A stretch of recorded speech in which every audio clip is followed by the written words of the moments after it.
Prior to calling the meeting to order, I'm going to take this time. I know we don't all have the time to come out on November the 11th, so I'm just going to take this time and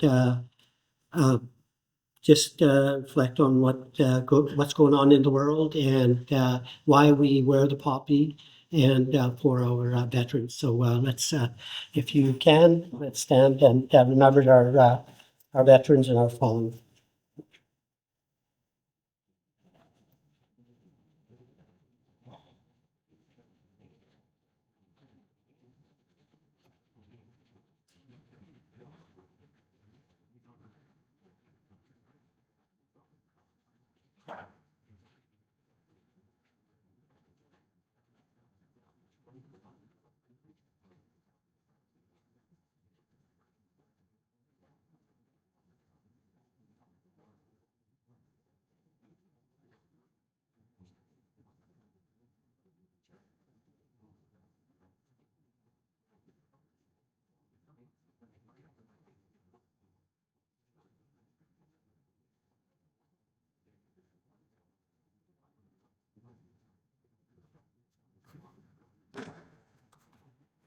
Thank you. I'd just like to say top way. That was Albert Lett's words.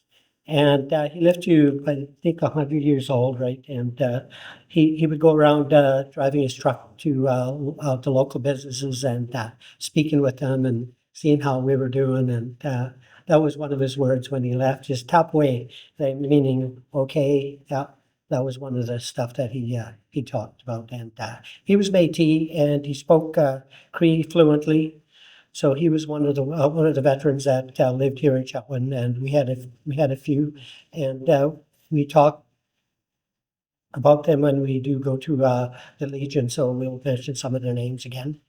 On Veterans Way, you see some of their pictures on flags. So it's important for us to understand that people are still being killed in the world through wars, and I believe that we have an opportunity in our lives to make a difference.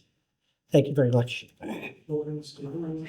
Yep. Oh yeah. Let's get on with the meeting. We'll call the meeting to order and the opening statement read, please.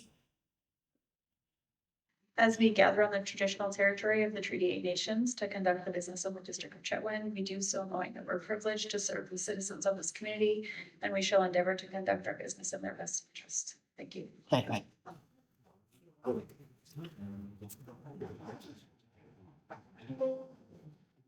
Okay, prior to adoption of the agenda, is there any new business?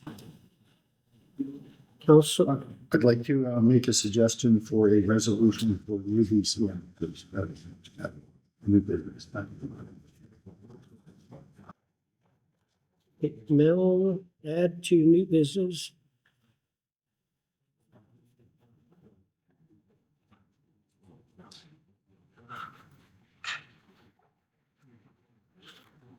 Any other staff?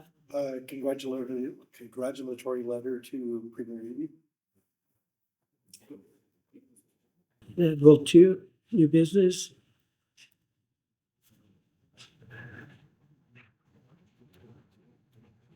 Any other new business?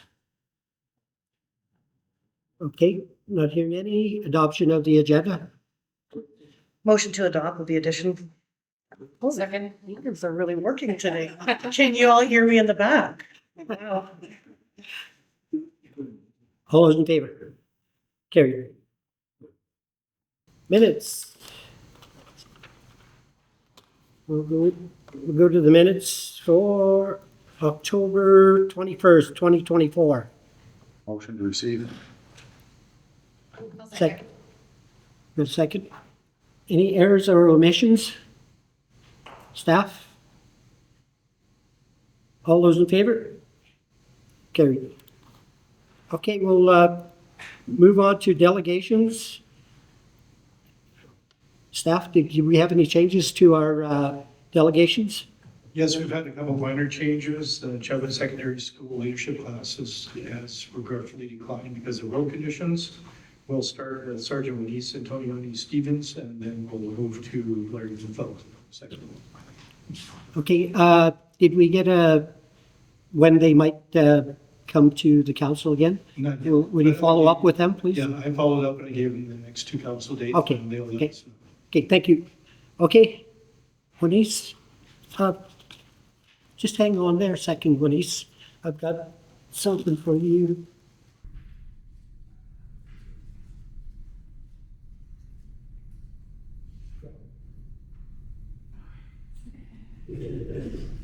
Thank you very much for what you've done. And if you decide to want to ever live in Chetwynd, you're more than welcome to be a resident of Chetwynd. So you decide. Here's something from me.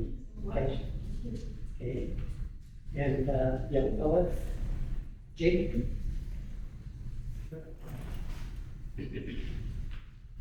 Yeah.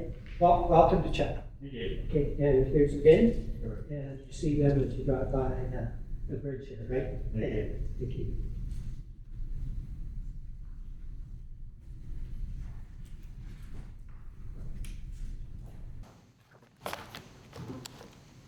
State your name and address, your phone number, email, and box number, and go ahead, Wenise. So my name is Sergeant Wenise Antonioni Stevens. Your mic, is it on? It's not, no. Okay.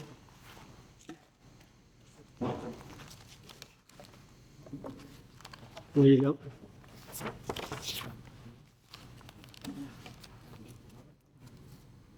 I have a lot of papers here. That's not good sometimes.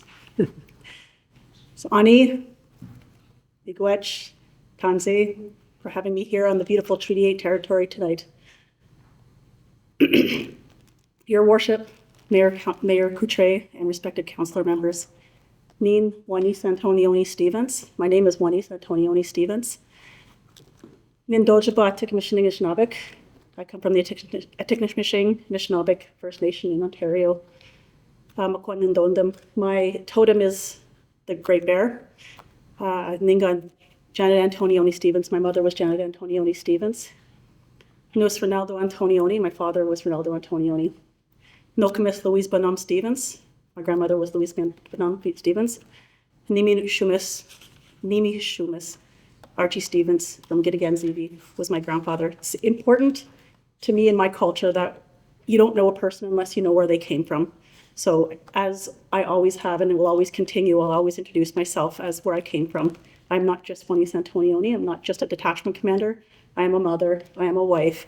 I'm a friend. I'm a sister. I'm a cousin. But this is also where I came from. And this is what I was taught.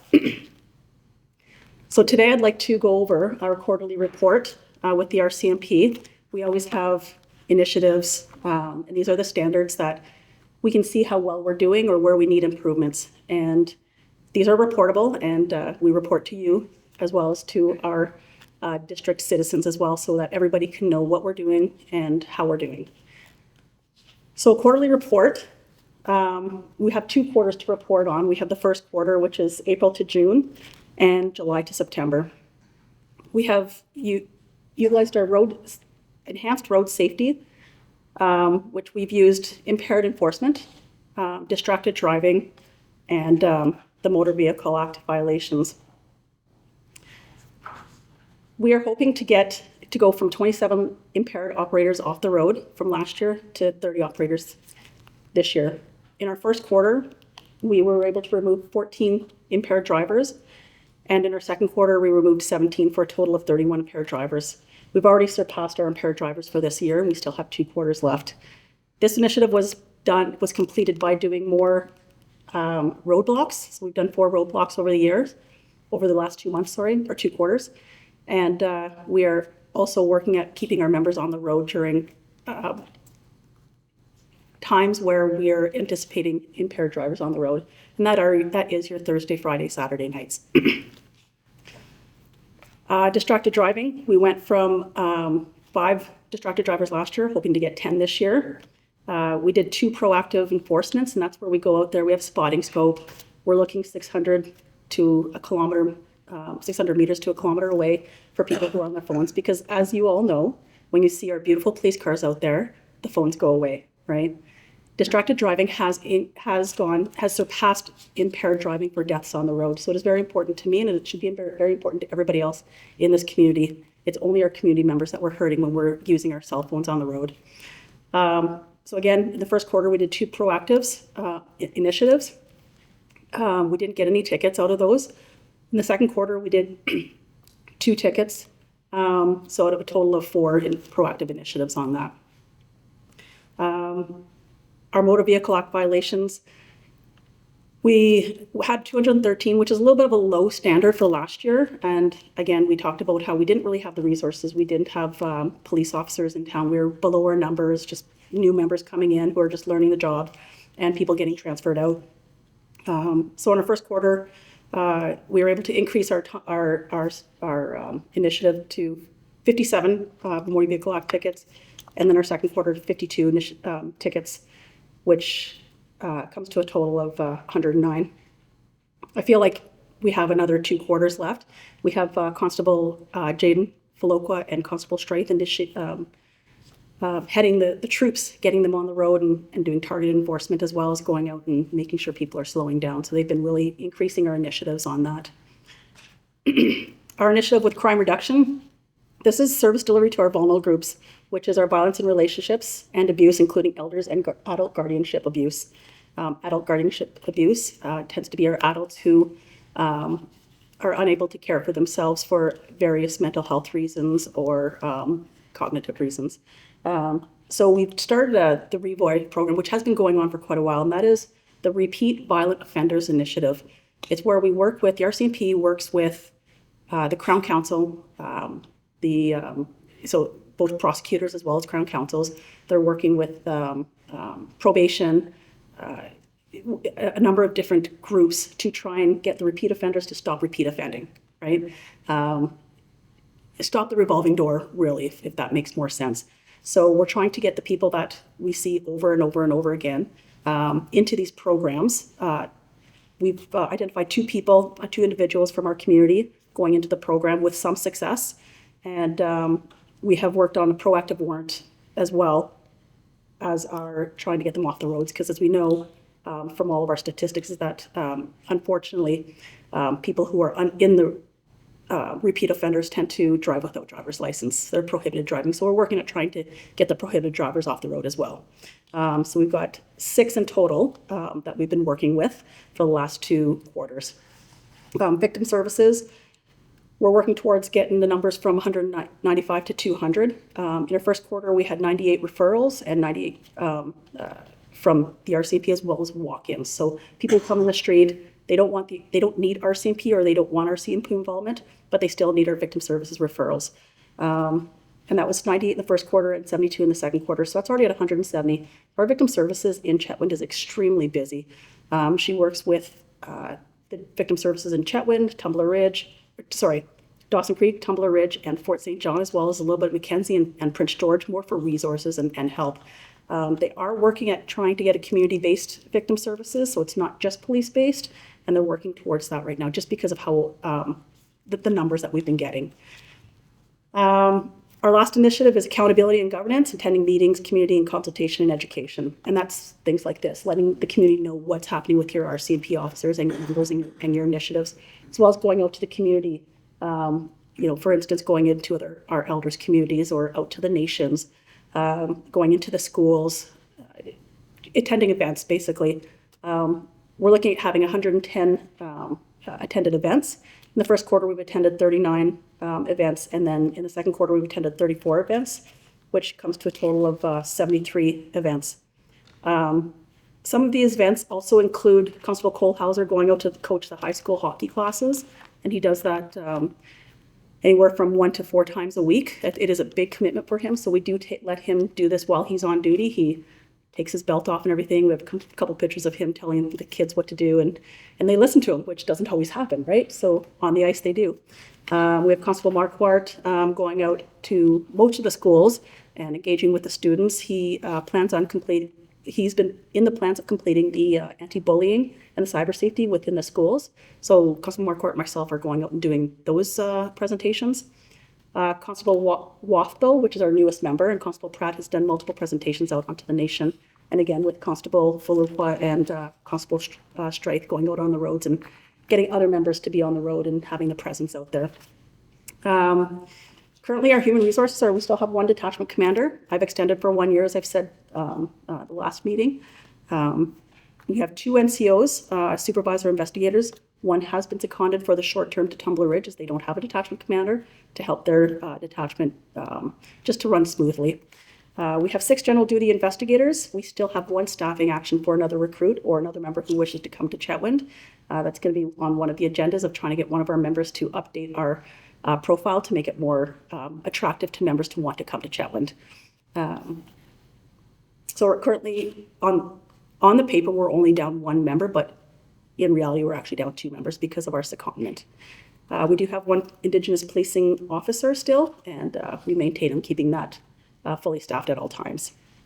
Just of note, we've been working with this Citizens on Patrol, COP, and in consultation with Ellen McAvaney and Councillor McDonald, which are the 2 coordinators, we're working at trying to get that going up. We've been doing some little initiatives to get that going, and so we're looking at working at that, as well as with the John Vetter, who is the South Peace Crime Prevention Coordinator, to try to get our rural watch going out into the rural areas up in like Moberly Lake area with the Moberly Lake Community Association. So just a couple things of interest that you might be interested in with our total calls. I've put on your tables a little list of some of the crime stats that we've had since 2019. I just want to take a look at basically the last 2 years. So last year we did have a little bit of a human resourcing crisis. We did have very few members. I think we only had 6 in total last year, which included myself, the 2 supervisors, and no, there would have been 7 in total, sorry. A couple of our constables working more hours than they really should have, but they did. And we do have really strong members who are really committed to the community.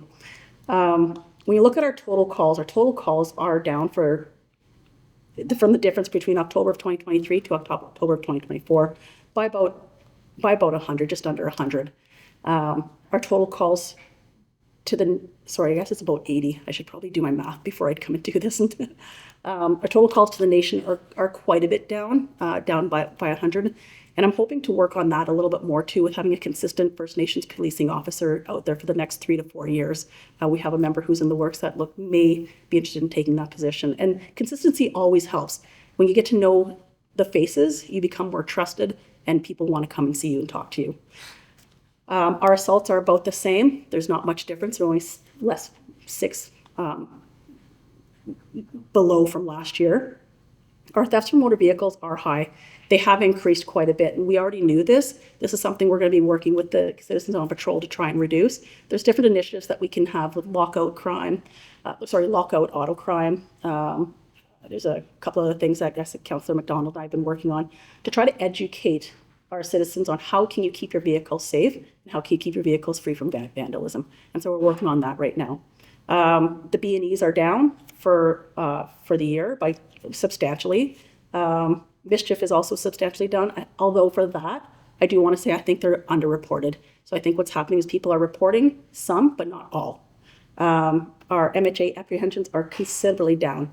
The apprehensions went from 60 apprehensions last year to 36 this year, but also to our total calls of investigating mental health files went from 129 to 81. So that is a really significant and of something to note of what are we doing right. So something that we'll be talking about here in our next meeting. Our collisions are also considerably down for both over and under 10,000. So those are some things that we're really working towards. We are still looking at, we've done a couple of UTV patrols in the second quarter, and we're going to keep that going into the new year. I realize I may have been talking quite fast, but does anybody have any questions so far? I just have one more thing that I can just add after everything here. Council? If you just have some more information on when you can expect the Citizens on Patrol to be up and running.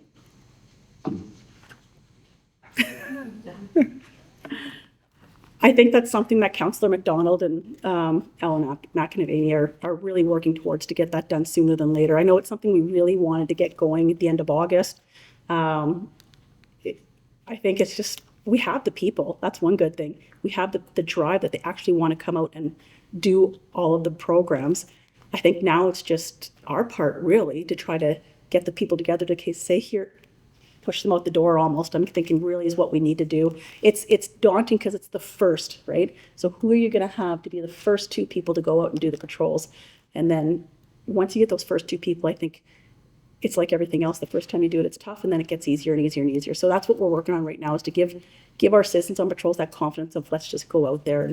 And they've never done it before. They don't even know what to expect. And there's not a whole lot of guidelines, right? It's just go out. We tell them, yeah, there's certain areas, the boulder lights, right? Take a look at those areas. Yeah. Sir Nelson? Sergeant, thank you again for extending your stay in Chetwynd by a year. We really are grateful for that. But I heard you say, it seems like you're hitting targets for the most part, which is fantastic. But when you said that you have one victim service person who is covering all the surrounding areas, is there a solution in the near future to help that person out? Thank you very much. I may have misspoken. I do apologize. We have one victim service that she works with Chetwynd and Hudson's Hope. That's her directive. She assists with other detachments. So what happens is, if there's a crime that happens in Dawson Creek and now our victim is living in Chetwynd, she takes that on, because it's easier for the victim to have that relationship with someone that's local instead of for that person to have to go to the Dawson Creek detachment, maybe have to give some paperwork that needs to be done in Dawson Creek instead. Angela. Oh, excuse me. I probably should have turned that off. There. So she's only assisting. She's not taking on those calls. She's only assisting. It may be something so simple as helping with writing up a victim impact statement. If they're here in Chetwynd, she will assist them with writing up a victim impact statement, rather than having the victim go over to Dawson Creek, Mackenzie, or Tumbler Ridge. There are times where she does work a lot of hours outside of her regular hours that she'll call back. So people tend to try to call her back and say, hey, I just really need to talk to someone about what's happening right now. What do I do? Where do I go? And she's very committed. So that's one thing that we work with her to say, okay, you know what, try to get them to come during office hours or to go to their own detachment if it's something just simple as a phone call. And so she does do that. But mostly it's support. She's just supporting the victim from the distance from where their original detachment is. Thank you. Any other questions? Okay. Thank you very much. Okay, I just have one last thing, if you don't mind. I Yes, just go wanted ahead. to discuss quickly. We do have our district, which is the North District.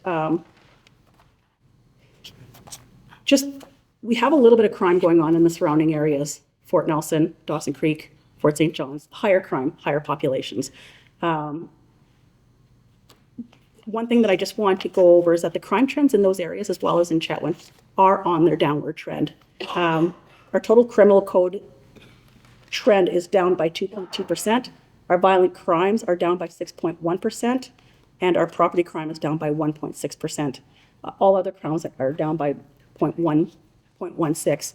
The one thing that they're working towards is trying to aggressively put funding towards and resources towards the suppression and disruption of gang and drug conflicts. So that's what we're working towards right now. And it's something that happens, always happening. You just don't get to see it. And this extra resources, extra funding has shown in some of our crime stats that they are on the downward trend. So I just wanted to put that out there just so that people are aware that is something you don't see, but is happening in the background all the times with a lot of our intelligence gathering and utilizing resources from being Vancouver as well as from Prince George. So, Okay. thank Any you. questions? We're good. Thank you very much for that. And just one, Jaden, is it with J-A-Y or J-A-I? J-A-Y. Thank you. Can you spell your last name for me? Sorry, F-U-L-A-W-A-A.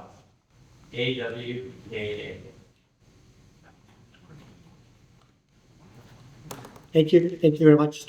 Thank you, Denise. Thank you, Jaden. Okay. We will continue with MLA-elect for South Peace, Larry Neufeld. Yes, sir. Thank you. Floor is yours, Larry. Thank you, Your Worship. Welcome. Your Worship, Council, guests, thank you for having me here to speak this afternoon. Again, I'm an MLA elect at this point. My understanding is that tomorrow I will actually be an MLA, and on the 12th I'll be sworn in. So once that does happen, I'd be very happy to, and I do have the office scheduled for December 1st. So once that contact information is available, it certainly will be shared with the councils in all three communities and outlying areas as well. One thing I really wanted to emphasize and what I wanted to, I guess, reflect upon is, again, November 11th.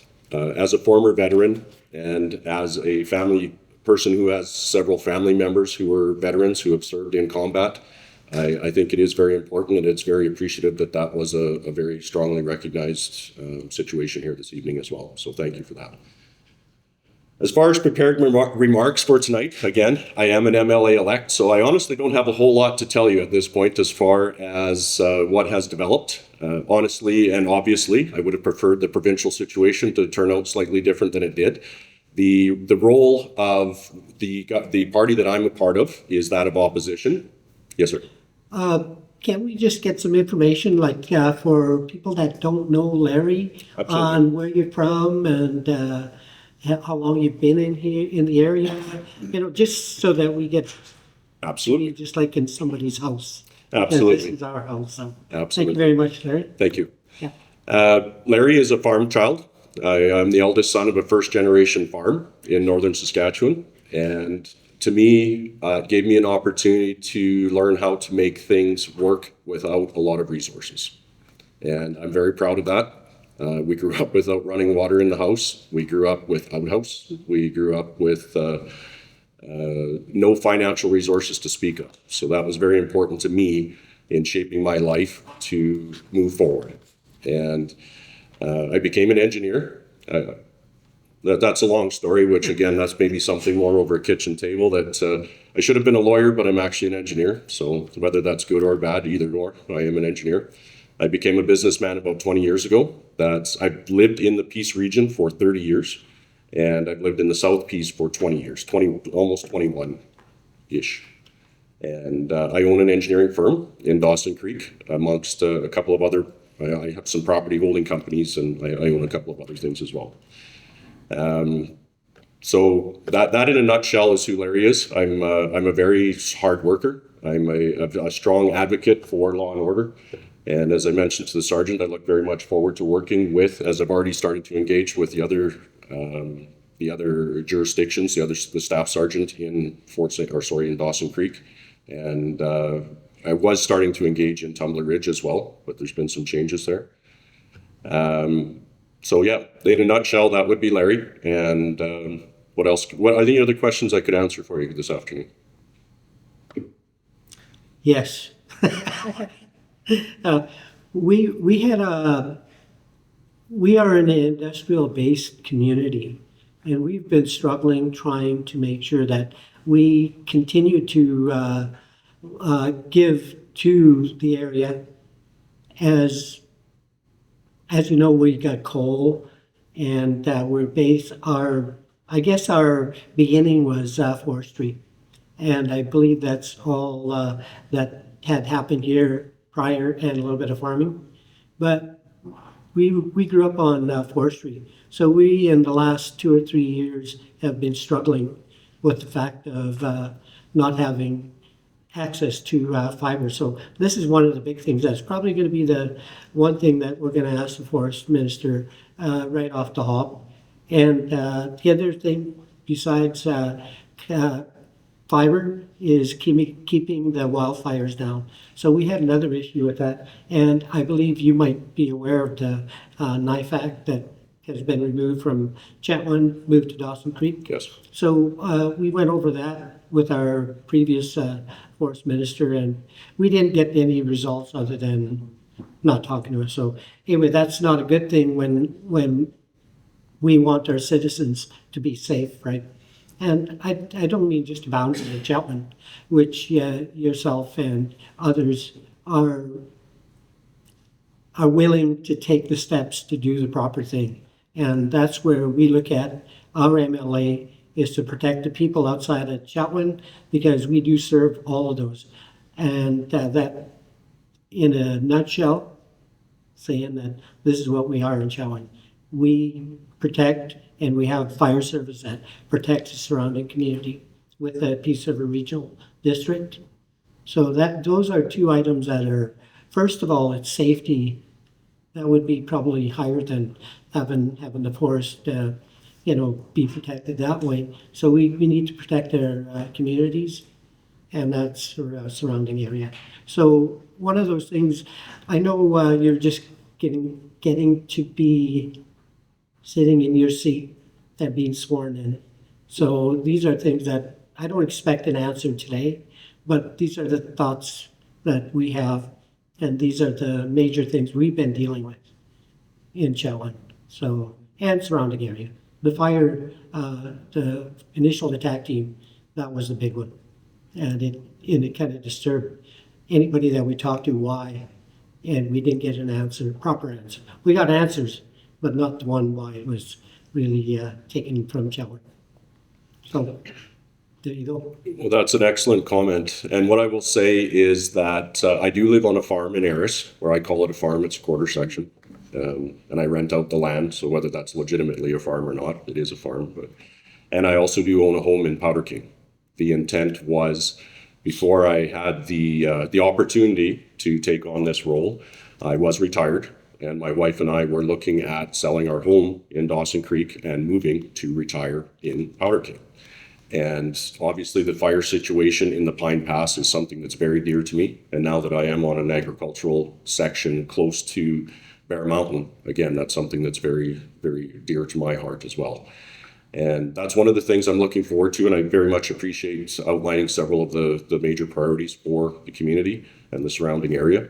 Those are the things I look very forward to engaging with the mayor and council and understanding better how we can support each other to make things better for the people of this region.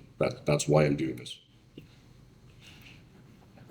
Thank you. And if you have anything else, go ahead. If council has questions, I guess you go ahead, Councilor McDonald. Thanks for coming and joining us today. It is loud.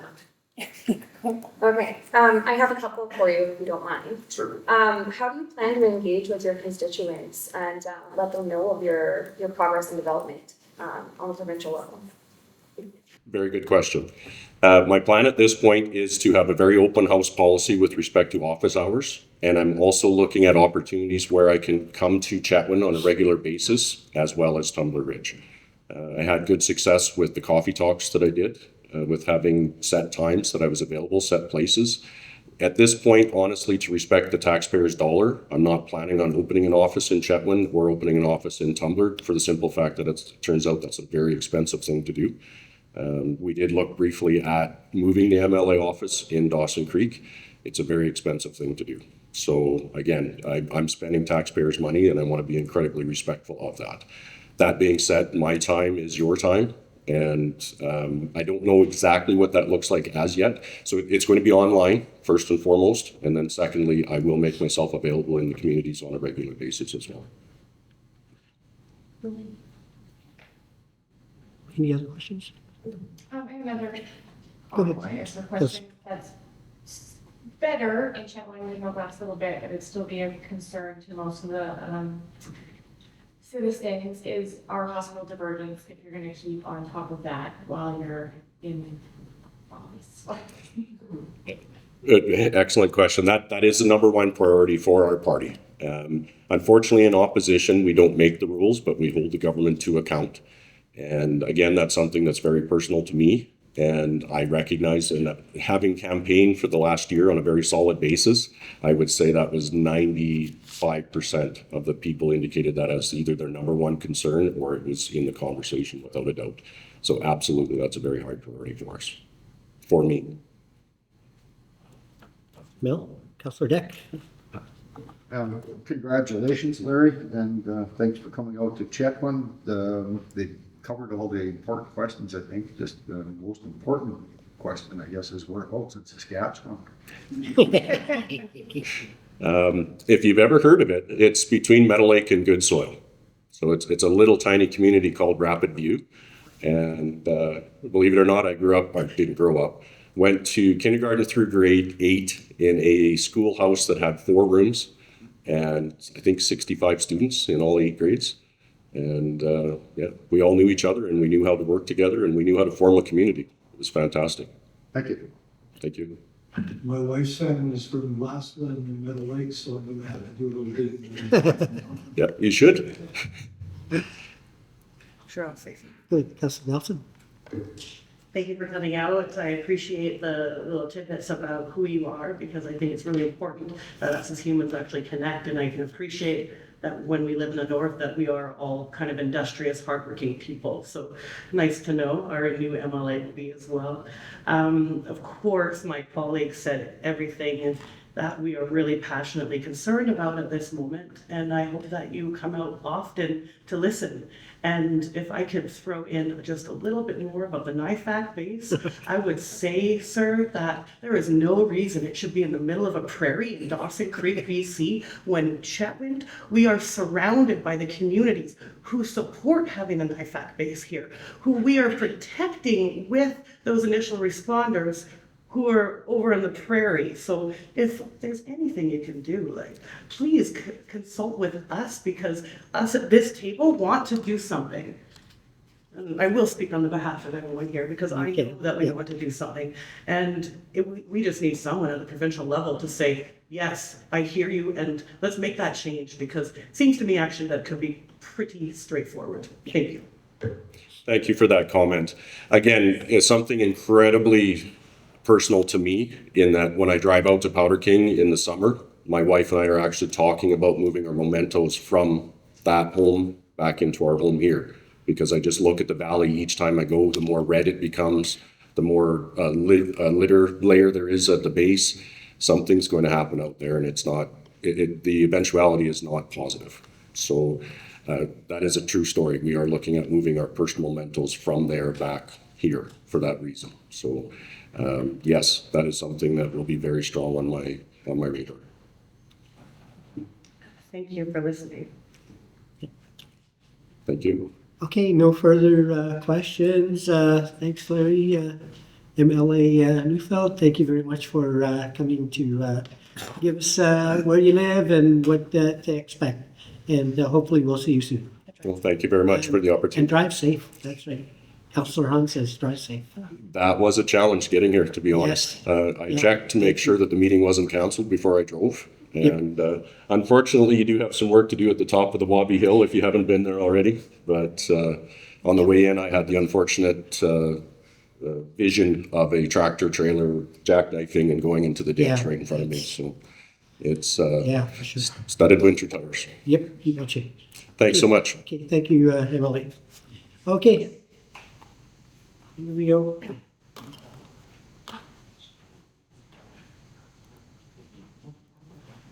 No bylaws. Committee reports and liaison reports. Okay, Councillor Deck. Just a brief one from the Chetwynd Senior Citizens Housing Society. Things are going well, and they are down to 1 empty unit at Sawara's Place. That's it. Councillor Hunt. Just a reminder that the Chetwynd Communication Society is still hiring a general manager position and that they're doing interviews. You can drop off your resume there, or I was doing a search online. Looks like info@psfm.ca is the best place to apply online. Hopefully they fill that soon. That's correct. Is that correct? Yeah, You were asking, or you're telling? Oh, you're telling. Okay, good. Okay. Any other reports? Councilor McDonald? Thank you. So I missed the last meeting, unfortunately. My regrets, everybody. So I have a pretty hefty one. I've cut it down quite a bit though, because the reports that came out of the October meeting really did cover quite a bit that I wanted to say, so thank you for that. So I would just like to start off by saying how incredibly proud I am to live in and represent Chetwynd. Attending the UBCM conference was quite eye-opening, as I was able to meet and network with many other municipalities and ministries from the province. Spending time with other local governments and being able to discuss our communities and experiences has shown me that we in Chetwynd are leaders.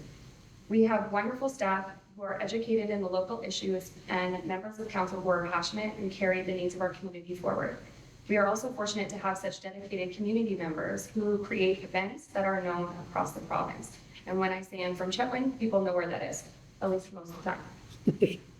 As mentioned by my colleague during the last meeting, we met with ministers and ministry staff to discuss our hot topics, including the satellite tax, healthcare, and the NIFAC base, and having proper community consultations.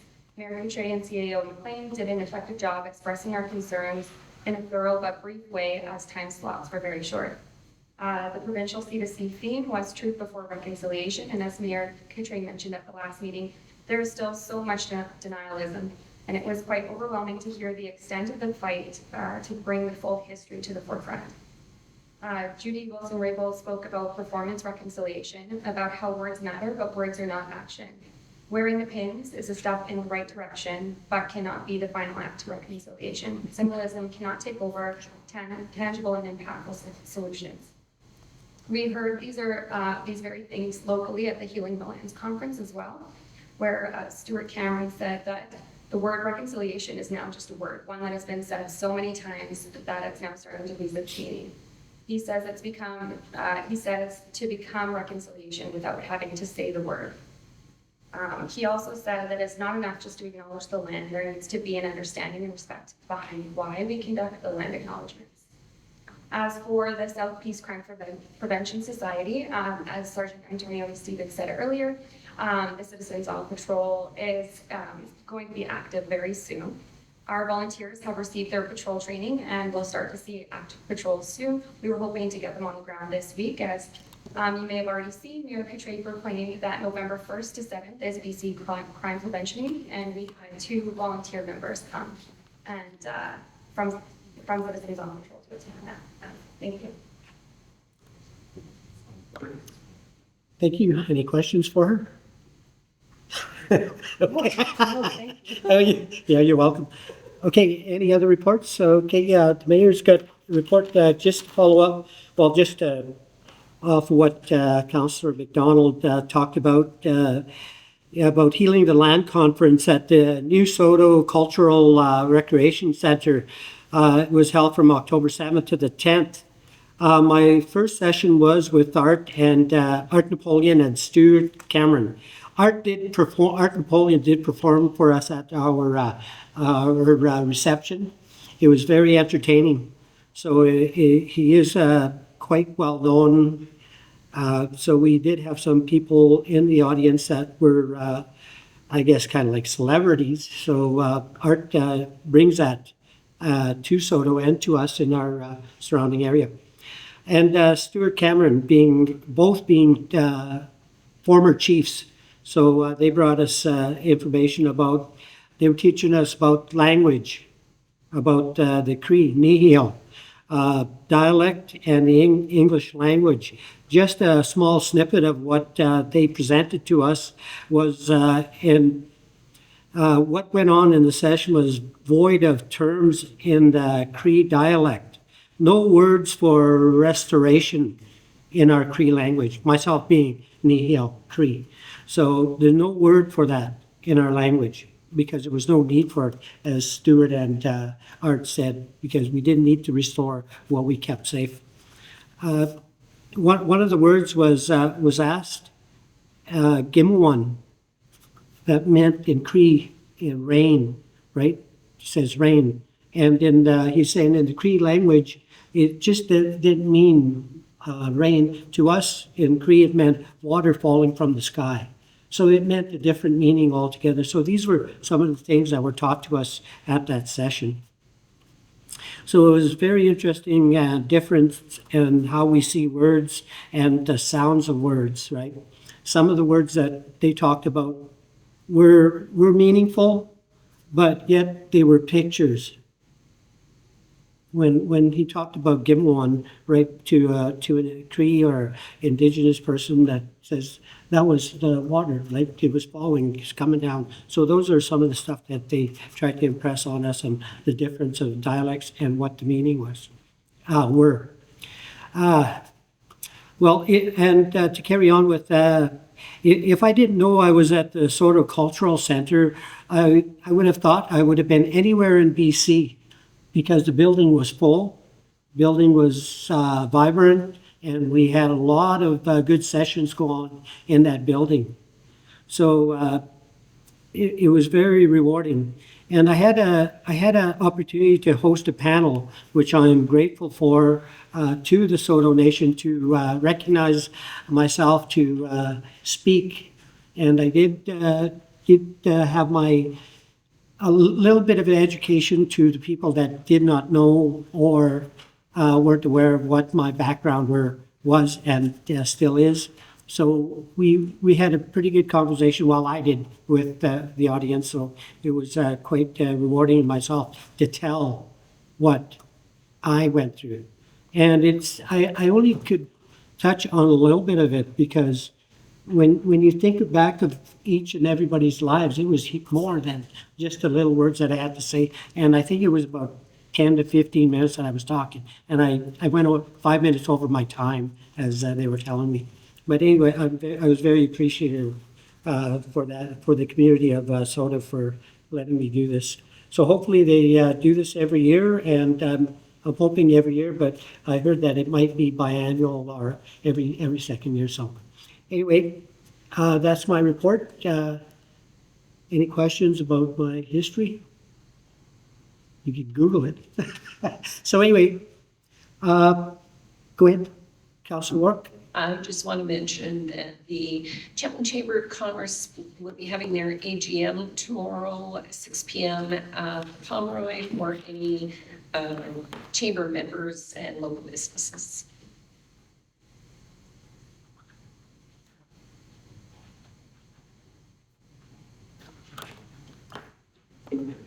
Okay, thank you.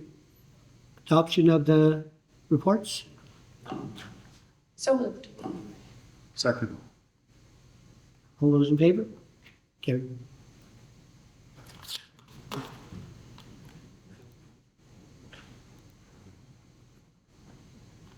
Discussion items. DI1, email from the North Central Local Government Association, date October 18, 2024. Read Mental Health and Addictions Accord. I'd like to motion that council endorse the North Central Local Government Association 2024 Mental Health and Addictions Accord, and have a representative available to participate in the signing ceremony at the Mental Health and Addiction Symposium on November 14th, 2024, Prince George, BC. Second. Any discussion on it? Mayor Coutray will be there, and if council is okay, I will be the signer on the document. Good? Okay. All those in favor? Carried. DI2, email from the University of Northern British Columbia dated October 10th, 2024. Maclean's Magazine and the Times Higher Education World University Rankings. I'll make that recommendation that council approve a letter of congratulations to be sent to the University of Northern British Columbia, UNBC, for placing second out of 20 universities in Maclean's Magazine, primarily undergraduate category, and faring well in the Times Higher Education World University Rankings. Second. Discussion on it? Councillor Nelson? McDonald, okay. Okay, go ahead, McDonald. I just wanted to say that it's impressive.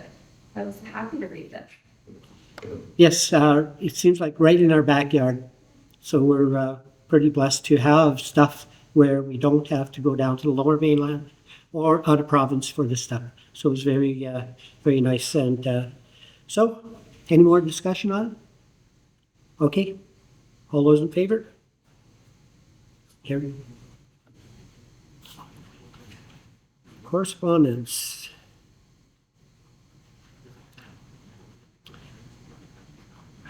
Correspondence, letter from the Ministry of Municipal Affairs dated October 18th, 2024. 2024 Union of BC Municipalities Convention meeting. Motion received. Second. Discussion? All those in favor? Oh, we should talk about this. Go ahead. Let's have a bit of a conversation about this because it's in regards to Minister Kang's meeting with us in Vancouver, which was great. And it just basically states that this really big issue, which it's been underlying for years in terms of that taxation cap for industry, that they say that they're still working on it, which is great. I just hope that our office can continue to push forward with this gal, Brittany Johnson, because it sounds like no matter who's coming in and out of office, it sounds like Brittany's the one to talk to. What do you have for me on that, Steve? CAO. Glad you asked. This has been ongoing, as you know, for a period of decades, but this is the first time that we've actually seen concrete movement from ministry staff where they're actually participating. So now we've gone through the letters to the industry stage, which has been a big holdup for probably the last 6 or 8 years. They've got the responses back. The only thing that delayed us at this point was actually the election. So they're in that caretaking mode until the legislature sits again. We have a meeting actually coming right up with Brittany and her team. They have all of the financial information from us. They're supporting us now for the first time. We feel like the roadblock, or potentially what the roadblocks was, is retired, and the new team is quite Very but vivid. more support, and recognizing that, well, I'm not going to go away, and then it is unfair. It needs to be resolved. So it's a long ways from being done because it has to be voted on in the legislature. But having the ministry staff supporting it to the ministers tend to listen to their staff, and so it's very hopeful. And what we're shooting for actually is having some news one way or the other on how it's going, probably about February. It's put in time. So you know, there's a dim light at the end of a very long tunnel at this point. Well, I'll accept a dim light because it sounds like we're kind of being seen from a distance.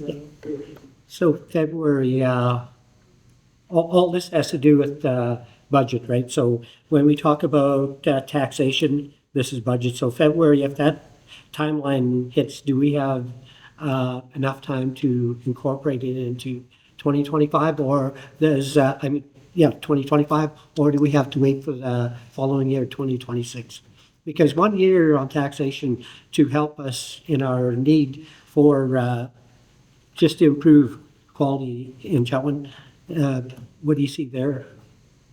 Well, that's one of the conversations that we've had fairly regularly with them. Yeah. They're aware of CAC protocols, and they're aware of the issues that we've had with taxation declining instead of increasing.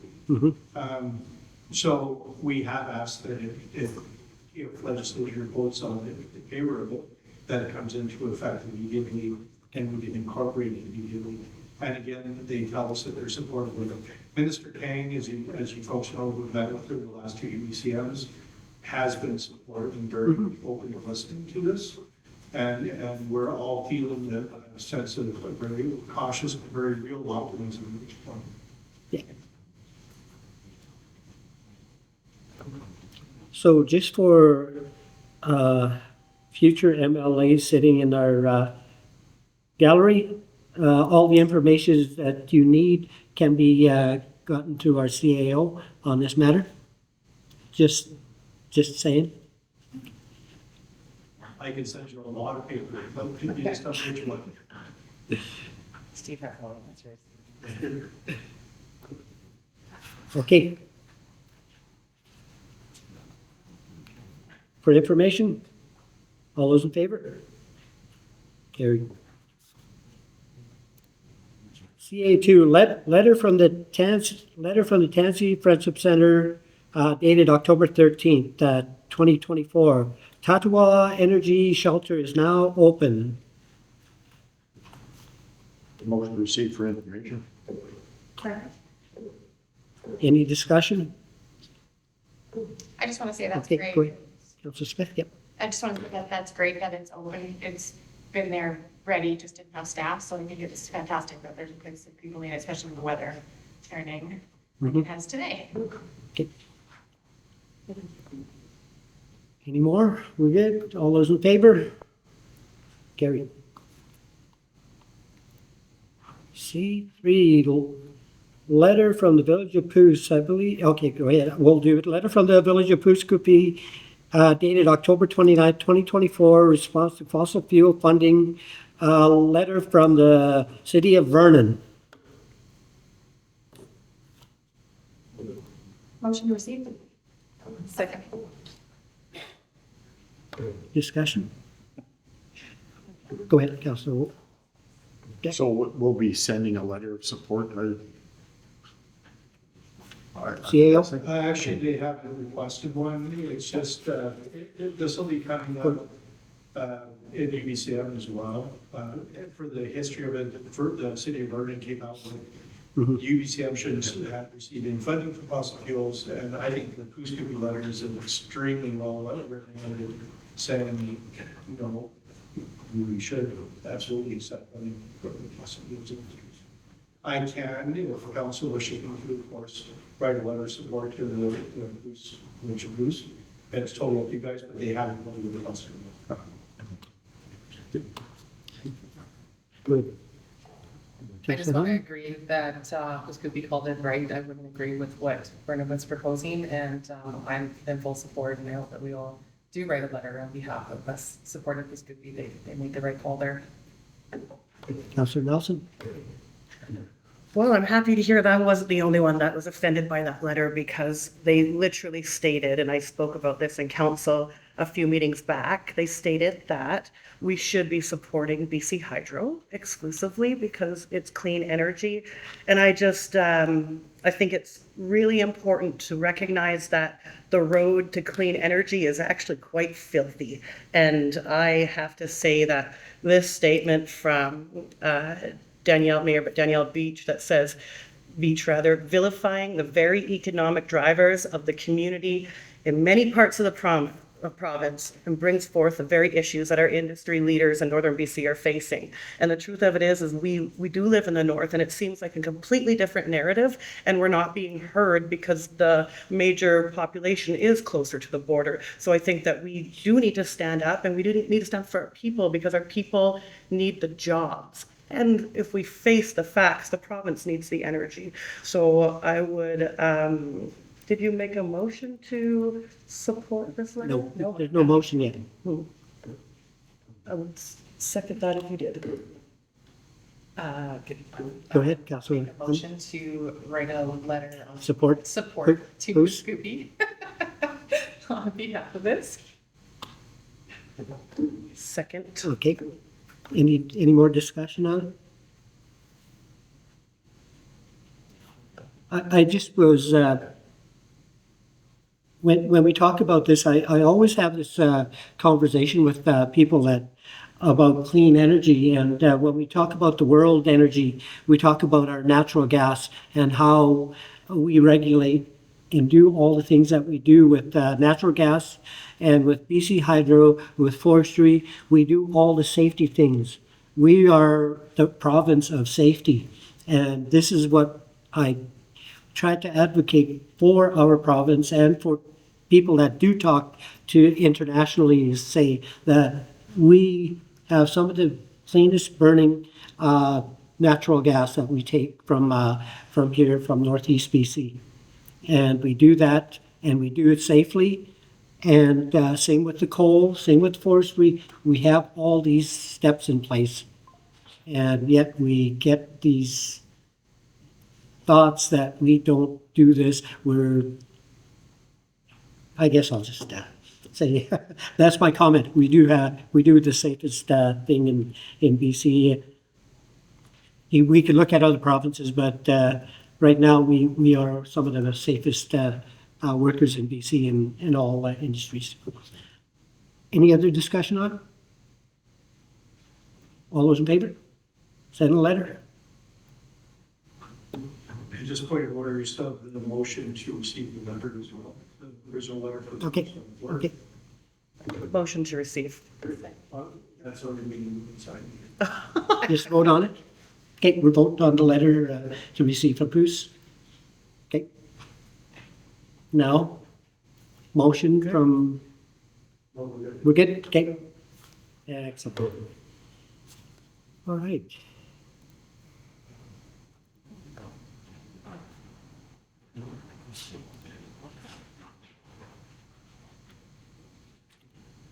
Information items. I-1 to I-9. Is there anything that we want to pull, councillors? I'd like to pull CII2, please, the I2? community futures piece there.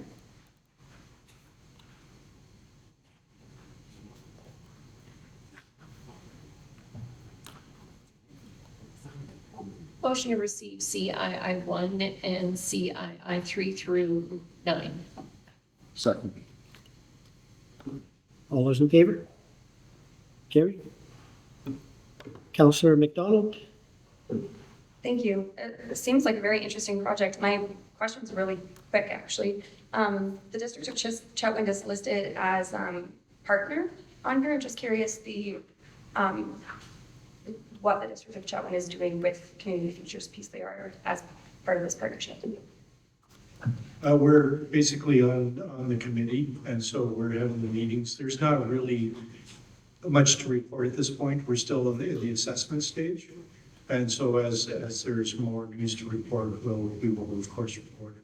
But at this point, like I said, we're in sort of the formative stage of it. It sounds very interesting. I'm really excited to see it go through all its stages. Councillor Nelson? Thank you. I did see that there was a November meeting. Do you have a date for that meeting? I'm not on the top of my head, but I can find it for you and send it to you. Yeah, that's perfect. And so in terms of the District of Chetwynd's partnership, who is invited to these meetings? Can mayor and council attend as well? There's some meetings, like some of these, when we start, there's staff, and there's staff because it's the formative stage. We do the groundwork, the assessments, we talk about, the statistics of it. And once that becomes more fleshed out, then elected officials are invited to join the table to make the decisions on what to do with the information. So at this point in time, no, you will traditionally not be invited. There will be the staff. Thank you. Right. To accept I2 or CI2? Motion received. Okay. All those in favor? Carrie?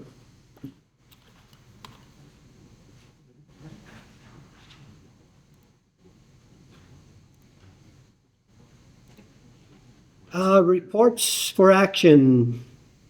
Main sanitary lift station upgrades, contract awarded.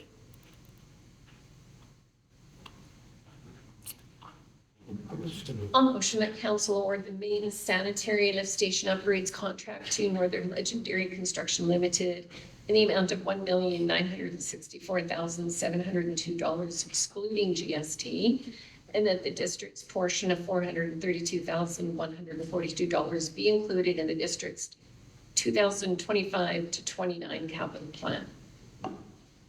I'll second. Discussion on it? Go ahead, Councillor Deck.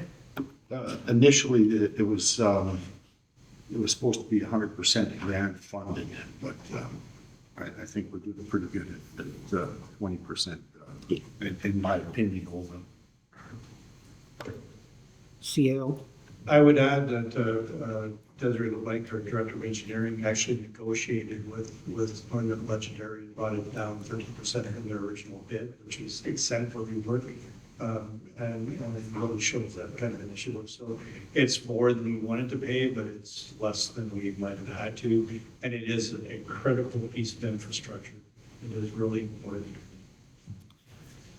Just for my sake, what does that lift do?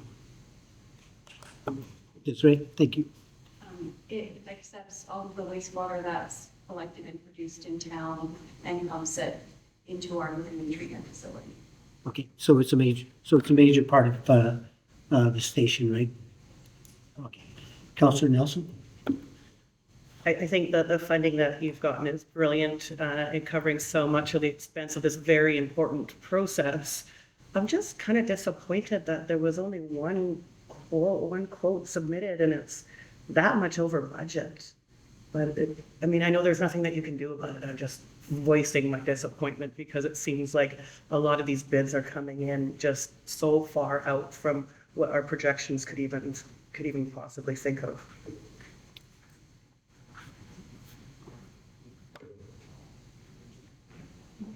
Desiree? Is there a question there? Just a. No, just voicing my statement. complaints, Des. Okay, not hearing. Okay, Councillor Smith. So how old is the one we have in the last time? Like, is this just something that's really specialized and that's why there wasn't very many bids put into it? Like, it's not something that is regular for most districts? It's a specialized project, so a lot of the contractors nearby wouldn't necessarily have the experience, or they might already be at the capacity. But yes, it is specialized. I wasn't expecting to get a lot of bids. I was expecting to get more than one. Thank you. And I would add to, it was constructed in 1991, so it is evident it was projected last time. It's not running on a head schedule, it's just, they're trash pumps, they have to pump solids, so they tend to wear, they're very specialized piece of equipment. Councillor Hunt? I would just say good job on the negotiation, considering our only lowest market. They didn't have to come down, so it sounds like she really did do a great job there, so thank you. Okay. All those in favor? Carried.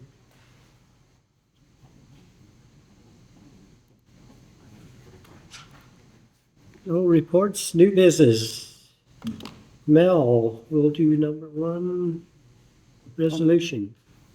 During the provincial election, we had a candidate from, I guess there's no other way to get around it, from the NDP party.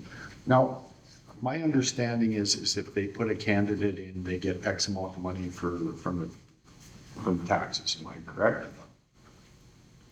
It's part of how the funding is set up. I'm not an expert on But- ins and outs of it, but that's the broad brush. So, under that circumstances, I think we should put in a resolution with absent candidates for provincial election and when there's not even as much as a sign or who the person is. I think it's just a money grab and it's the taxpayers are paying for it. I think that should be stopped. That would be a fun one to run. Yeah, right on. Okay.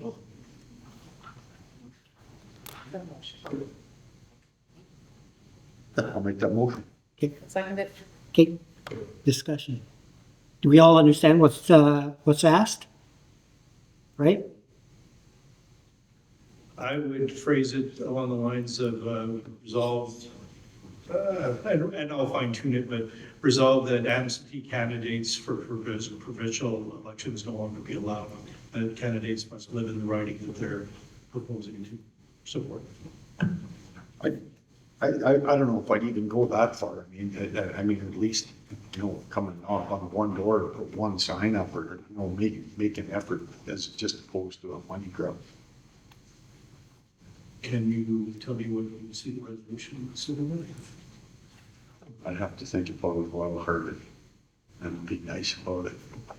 So if we're gonna move one, we need one, today, or we'd have to wait for the next meeting? We can wait till the next meeting, and you like work at a resolution, or we can wait till the next meeting, or you and I could work at a resolution, or I could do something like, resolve that for UBCM resolution requiring candidates to actually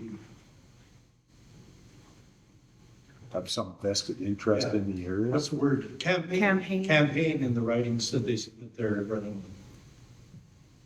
Something along that line would be good. Thank you. Sure. Can we have the resolution read out to us? Because if we need to be able to bring it back, we're gonna have to be clear.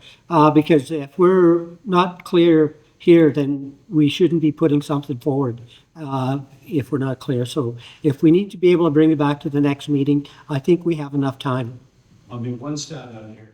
Go for it. Resolve that staff prepare a resolution for the UBCM 2025 UBCM conference requiring candidates in writings to campaign in the writings that they're running in provincial elections. Okay, good with the seconder? Yep. Okay. Smoke coming out. Are you good, with that? Pretty bad. Maybe, and if we could see the letter and then that you're gonna send out, maybe with a.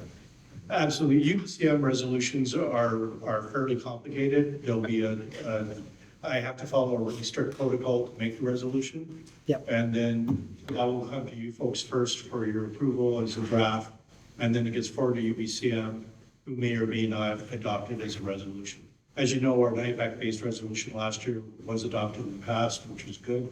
Sometimes they're not, so it depends. Yep. Thank you. Okay. Okay, all those in favor? Carried. Okay, second, letter to EB. Well, second is letter to EB.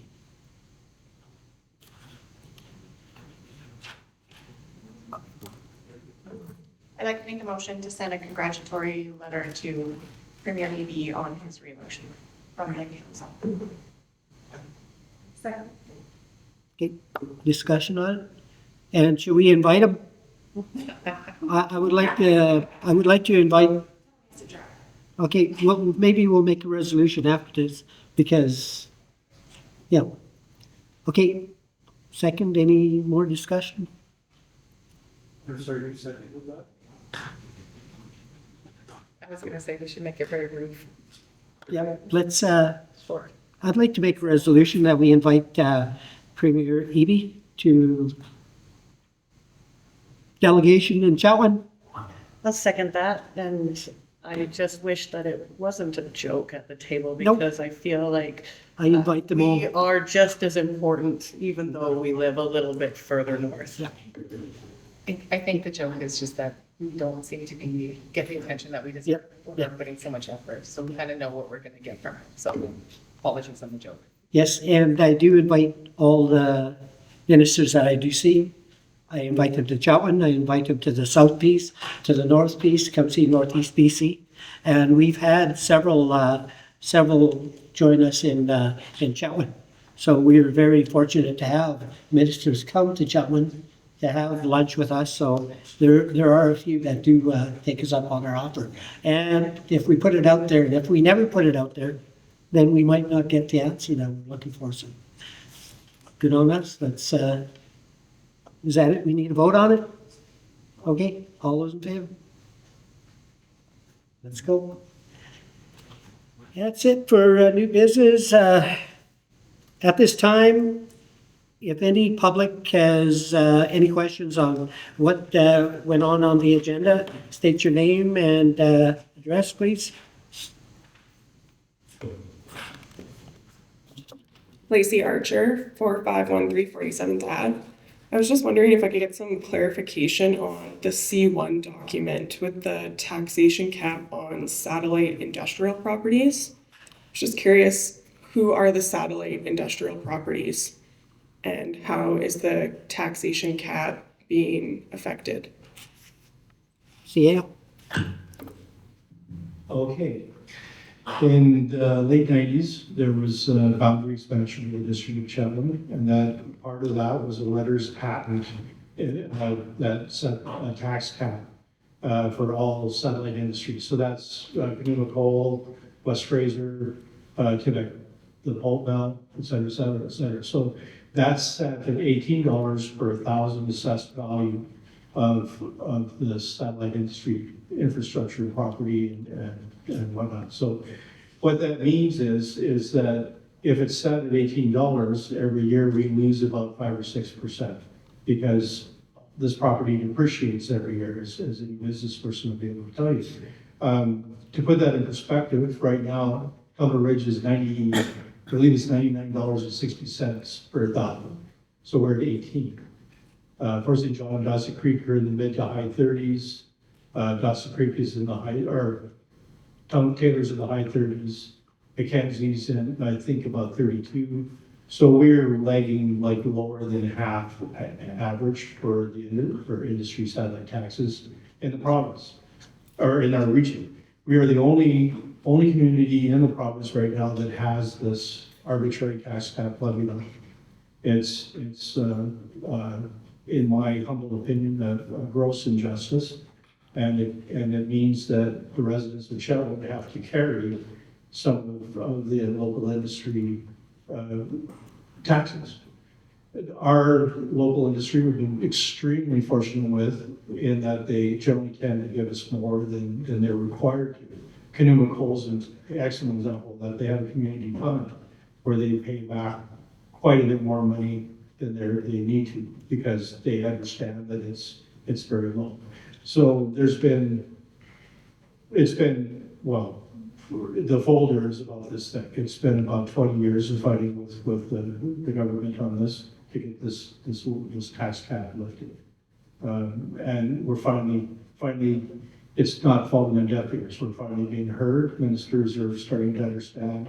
We've been really relentless for the last about 2 years. So lots and lots of letters and lots of meetings and lots of conversations. So we are making progress, but we're not quite there yet.